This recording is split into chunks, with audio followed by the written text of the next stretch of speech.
বিসমিল্লাহির রহমানির রহিম। অষ্টম শ্রেণীর গণিত কি ধরনের প্রশ্ন হবে দেখো। তোমরা অষ্টম শ্রেণীর যে গণিত সামনে রবিবারে তোমাদের যে বিভিন্ন স্কুলে পরীক্ষা হবে তার একটা প্রশ্ন সম্পর্কে তোমাদের ধারণা দিচ্ছি। দেখো এখানে প্রথমে প্যাটার্ন থেকে একটা প্রশ্ন এসেছে। প্রতিটা প্রশ্নের ক খ গ তিনটা অংশ, তিনটার প্রথমটাতে আসবে 2 মার্ক, ক্ষয়ে আসবে 4 মার্ক এবং গতে আসবে 4 মার্ক, মোট 10 মার্কের প্রশ্ন।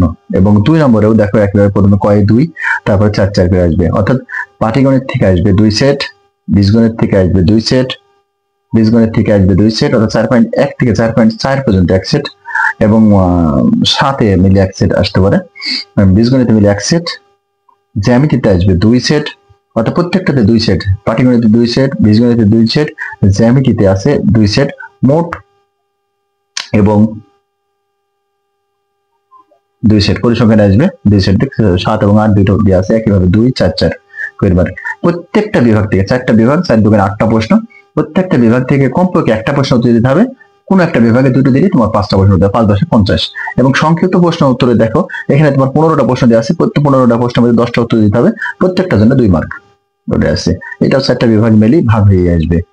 আছে প্রত্যেকটার এমসিকিউ এখানে দেখো, এখানে 1 নম্বর 2 নম্বর এভাবে তোমার পাটিগণিত বীজগণিত থেকে এমসিকিউ অংশ, জ্যামিতি প্রত্যেকটা অংশ থেকে এমসিকিউ এভাবে আসবে। এমসিকিউ অংশগুলো থেকে এভাবে প্রশ্ন আসার পর এমসিকিউ অংশগুলো 30টা এমসিকিউ, 30টা এমসিকিউ তে 30 মার্ক আসবে। পাটিগণিত বীজগণিত তথ্যপাঠ্য প্রত্যেকটা বিভাগ থেকে এভাবে এমসিকিউ থাকবে।